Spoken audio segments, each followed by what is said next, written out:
You think you're forgetting things because you're getting older. You blame age, stress, overload, genetics.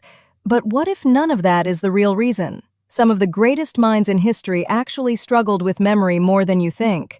Einstein, Tesla, Darwin. And they didn't try to fix it in the way you'd expect. Let me take you somewhere unexpected, a time when forgetting something wasn't an option, because if you forgot, you failed. Before books existed, before smartphones, before writing was common, the human mind was the only storage system. Entire civilizations depended on memory. But here's what most people miss. It was never just about having a good memory. It was about something deeper, knowing what deserves to be remembered, and how to build a system for it. In ancient times, people didn't try to remember everything. They were extremely selective. Because memory wasn't storage for everything, it was a tool for survival, learning, and thinking. And this is where something important appears. Even today, the smartest people don't rely only on memory. They build external systems, notes, books, devices, digital tools, a kind of external brain. But here's the mistake most people make. They confuse storing information with understanding it, and slowly, they stop using their internal memory completely. Philosophers like Cicero and Seneca trained memory intensely. They would deliver long speeches entirely from memory, sometimes speaking for hours in front of audiences without a single note. Not because they rejected external knowledge, but because they knew something crucial. You can store information outside your mind, but you must train your mind to retrieve it. They didn't avoid tools, they avoided dependence. However, and that's the balance most people lose today, you should absolutely use external systems to store information, but not outsource your ability to recall it. This video is not about external memory systems or how to organize information in apps or notes. I've covered that in another video. Here, the focus is something different, strengthening your actual memory. Now pause for a second. Look at your life today. You forget a phone number in seconds. You reread the same paragraph twice. You walk into a room and forget why. And the conclusion feels obvious. My memory is getting worse. But that conclusion might be completely wrong, because something far more subtle is happening. Your memory is not getting worse. In fact, it might be getting worse because it's getting too much help. Think about it. You don't remember directions anymore. Google Maps does. You don't remember facts. Wikipedia does. You don't remember appointments. Your phone does.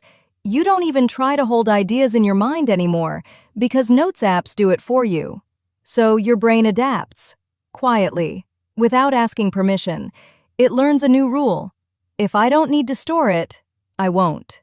And that's where the shift happens. Not aging, not decline, but disuse.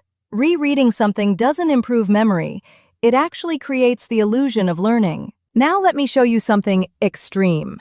During World War II, intelligence officers were trained in brutal memory techniques. One of the most interesting methods was used by British spies. They would be given a report. They had exactly one chance to read it. Then it was taken away or destroyed, and they had to reconstruct it from memory under pressure. At first, they failed constantly. Details were missing, order was wrong, accuracy was low. But after weeks of repetition, something changed. Their recall didn't just improve, it became sharper than before. Not because their brains upgraded, but because retrieval became mandatory. And here is the neuroscience truth behind it. Memory is strengthened not when you store information, but when you retrieve it. Every time you struggle to recall something, your brain rebuilds the pathway. Every successful recall strengthens it. This is supported by cognitive science. A clear example is the book, Moonwalking with Einstein, Joshua Foer, a journalist who became the USA memory champion by training retrieval, not by increasing input. So what you call forgetting is often just a lack of retrieval practice. Memory is not fixed, it is trained. Now, let's turn this into a system. The memory cycle is simple but not easy, because it forces you to do what most people avoid, thinking without support. 1. Encode. Translate, don't record. Don't store information as text. Translate it into structure. Use images, associations, chunks, spatial memory. If you cannot visualize it or connect it, you haven't encoded it yet. 2. Retrieve. Test. Don't reread. Close everything. Try to rebuild it from memory, even if it is incomplete, even if it feels slow, because struggle is not failure here. It is the training signal. 3. Correct. Repair. Don't review. Now check. Not everything, only the gaps. What did you miss? What was distorted?